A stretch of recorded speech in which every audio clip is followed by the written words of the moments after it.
Sayyidina Muhammadin wa ala alihi wa sahbihi ajma'in. InsyaAllah para jemaah dirahmati Allah, kita akan meneruskan pengajian daripada kitab Ihya Ulumuddin karangan Al-Imam Al-Ghazali rahimahullahu ta'ala. Dan kita masih berada dalam fasal yang mana beliau membicarakan tentang kelebihan mengajar. Dan akhir sekali pada pengajian yang lepas kita membicarakan tentang hadis Muaz bin Jabal radhiyallahu an, yang mana kita dah habis membicarakan tentang hadis ini tersebut. Selepas itu Al-Imam Ghazali mengatakan li'anna al-ilma hayatul qulubi minal 'ama. Yani setelah beliau menukilkan hadis Muaz yang panjang, beliau mengatakan sebab kenapa Nabi SAW mengatakan sedemikian, disebabkan ilmu ini dia ada hayatul qulubi minal 'ama. Dia adalah kehidupan hati daripada buta. Yani ilmu ini ibarat kehidupan yang bagi hati. Apabila seseorang ini mempelajari ilmu dan ada yang ilmu ini pada dadanya, maka ini merupakan makanan bagi rohaninya yang menyebabkan hatinya hidup. Tapi kalau sekiranya seseorang itu tidak mendapatkan apa-apa bahagian daripada ilmu, maka ini adalah daripada sebab matinya hati. Maka para ulama kita mengatakan seperti mana jasmani kita memerlukan kepada makanan, rohani kita juga memerlukan kepada makanan. Dan daripada makanan rohani adalah ilmu. Maka beliau mengatakan ilmu itu adalah penghidupan bagi hati daripada buta. Wa nurul absari minadh-dhulam. Dia adalah cahaya bagi penglihatan daripada kegelapan. Ilmu juga ibarat ini sebagai lampu yang menerangi, yang menunjukkan kepada kita apa yang betul dan apa yang salah, apa yang membawa kepada kebahagiaan dan apa yang membawa kepada kecelakaan. Wa quwwatul abdani minadh-dha'f. Dia adalah kekuatan yang dibagi badan daripada kelemahan. Yablughu bihil 'abdu manazil al-abrari wa darajatil 'ula. Yani seorang hamba dengan ilmu akan mencapai darajat yang tinggi di sisi Allah. Yani apabila seseorang itu mempelajari ilmu kerana Allah, maka dia mendekatkan diri kepada Allah. Tiap-tiap kali dia mempelajari ilmu, dia mendapatkan pahala daripada Allah, dan ia menjadi sebab dia mendekatkan dirinya kepada Allah Subhanahu wa taala. Tetapi dengan syarat dia mengamalkan apa yang dia mempelajari.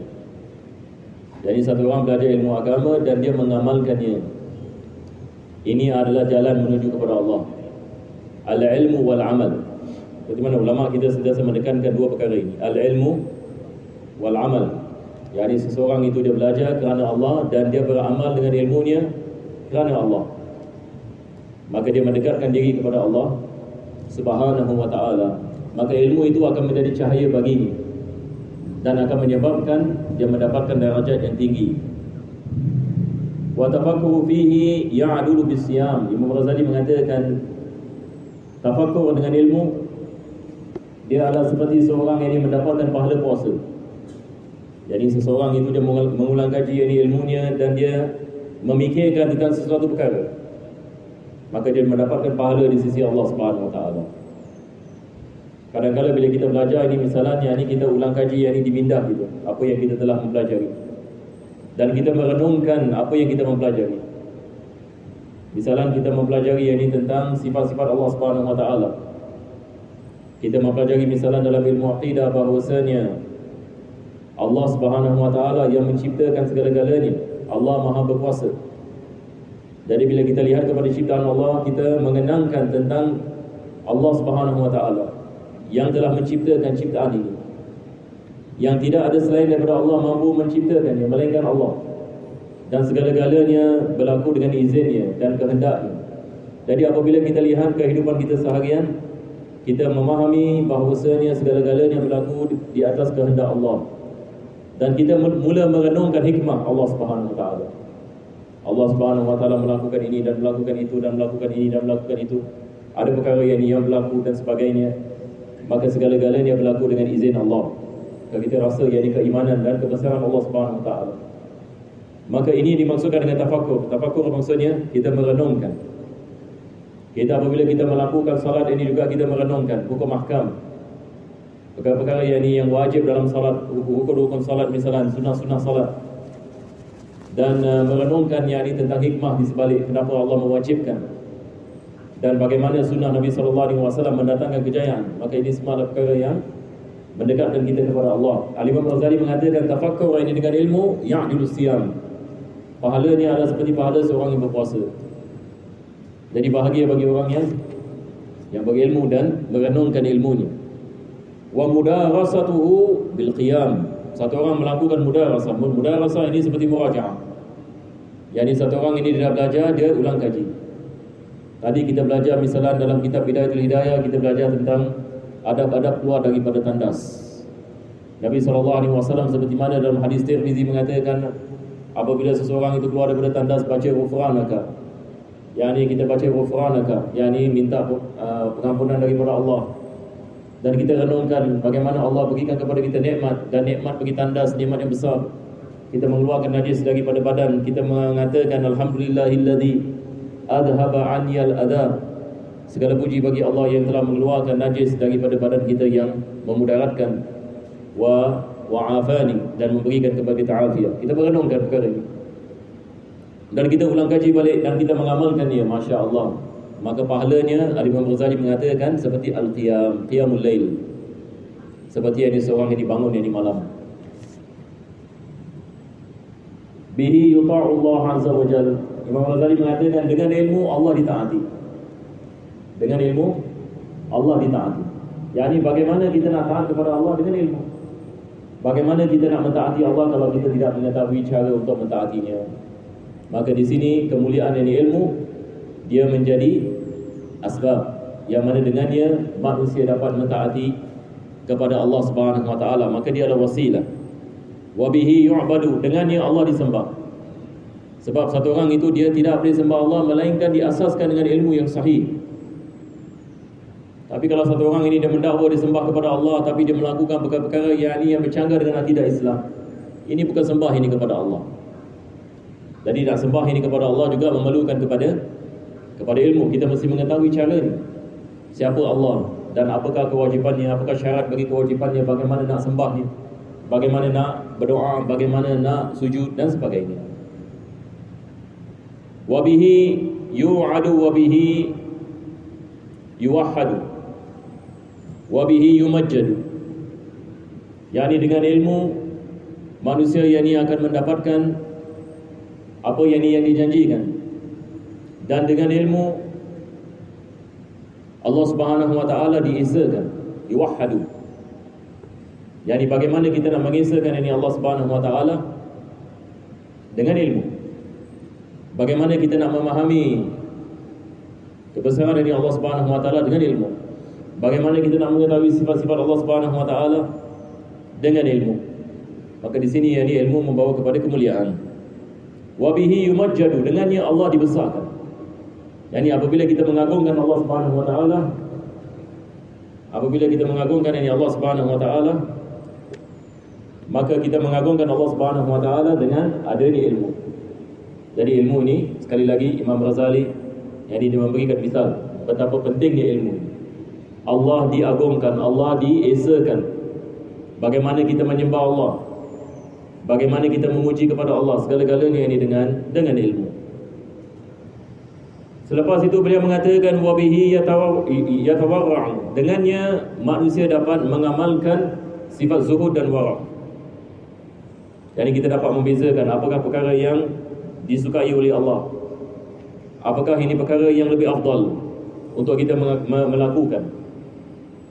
Wa bihi tusalul arham, dengan ilmu ada silaturahim. Kita dapat mengetahui kepentingan silaturahim dan bagaimana kita nak menjalinkan hubungan apabila kita memahami ilmu. Wa bihi yu'raful halal wal haram, dengan ilmu dapat diketahui halal dan haram. Wa huwa imamun wal amalu tabi'un. Al-Imam Ghazali mengatakan ilmu ini adalah imam. Ilmu adalah So, ibarat apa? Imam. Wal amal tabi'un. Amalan ini bagi makmum. Amalan ini seperti apa? Makmum. Maka ilmu menunjukkan, maka amal mengikutinya. Jadi mana lebih mulia? Yang diikuti ataupun yang mengikuti? Yang diikuti. Maka ilmu ini dia lebih mulia daripada amal. Sebab tanpa ilmu manusia tidak dapat beramal. Yulhimuhu su'ada'u wa yuhrimuhu al-ashqiya. Manusia yang berjaya akan diberikan nasib daripada ilmu, manakala manusia yang celaka ini tidak akan mendapat nasib ini daripadanya. Nas'alullaha ta'ala husnat taufiq. Al-Imam Ghazali akhir sekali dalam bab ini mengatakan, kita berdoa kepada Allah agar Allah memberikan kepada kita taufik. Amin ya rabbal alamin. Jadi kita dah habis ini fasal berkenaan dengan kelebihan mengajar daripada hadis-hadis Nabi dan juga asar para sahabat radhiyallahu anhum. Selepas itu beliau membicarakan tentang dalil-dalil akli.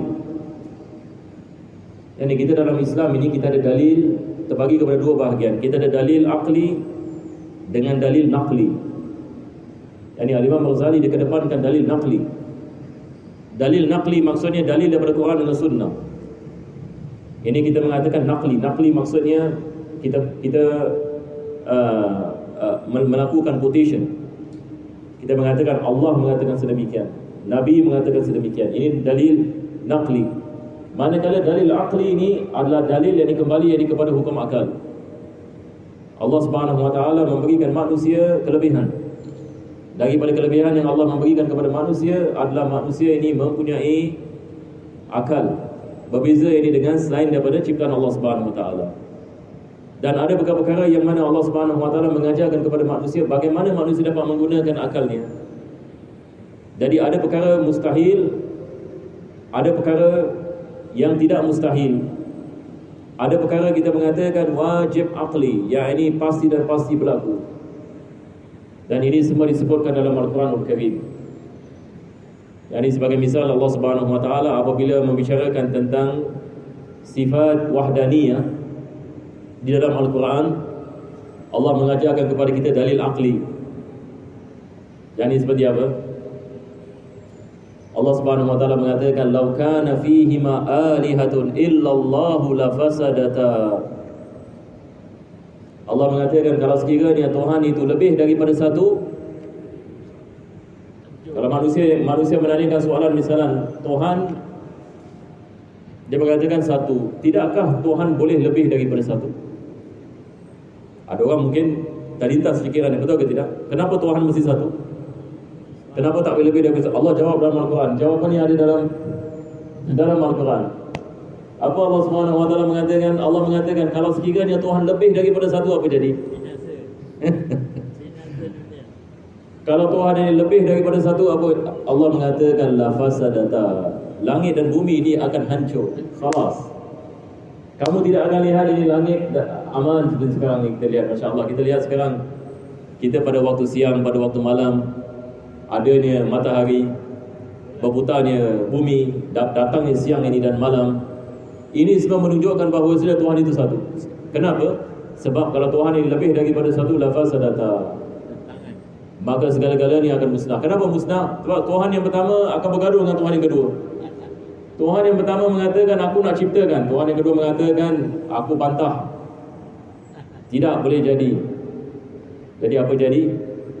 Maka sesuatu itu tidak dapat ini diciptakan. Sebab Tuhan yang pertama nak menciptakan, Tuhan yang kedua nak memusnahkan. Jadi apabila berlaku percanggahan di antara ciptaan dan pemusnahan, tidak ada apa-apa yang akan berlaku. Maka ini adalah daripada cara Allah menerangkan kepada kita menggunakan dalil aqli. Jadi kalau orang yang bukan Islam menanyakan kepada kita, why Muslim you believe in one God? Apa yang kita pakai ini?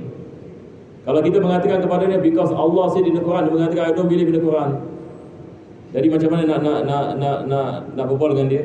Kita mengatakan kepadanya, if God is more than one, you won't see peace in the universe. There will be chaos. Dia pun akan menanyakan bagaimana ya? Why?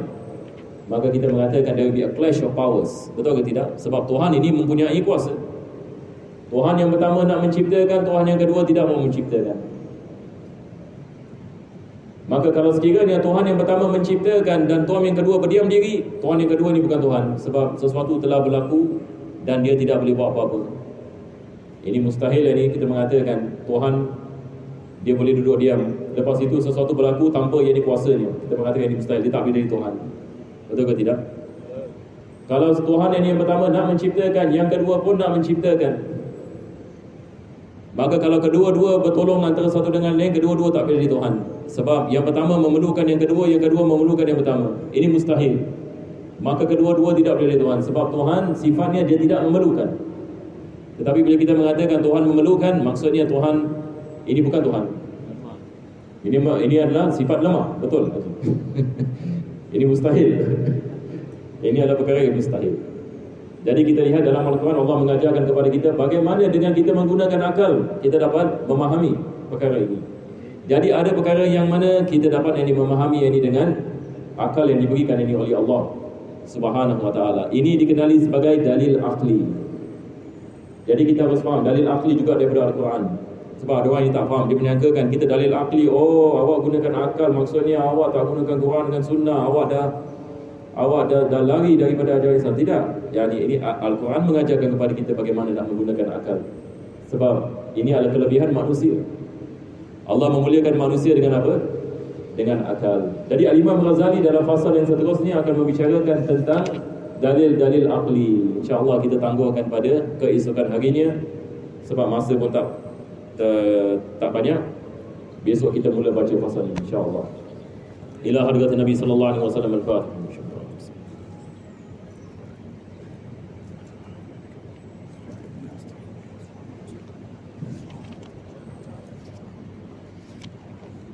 Amin ya Allah, amin ya Rahman, amin ya Rahim. ربنا تقبل منا دعاءنا إنك أنت السميع العليم وتب علينا مولانا إنك أنت التواب الرحيم. دعواهم فيها سبحانك اللهم وتحياتهم فيها سلام وآخر دعواهم الحمد لله رب العالمين. تقبل الله منكم.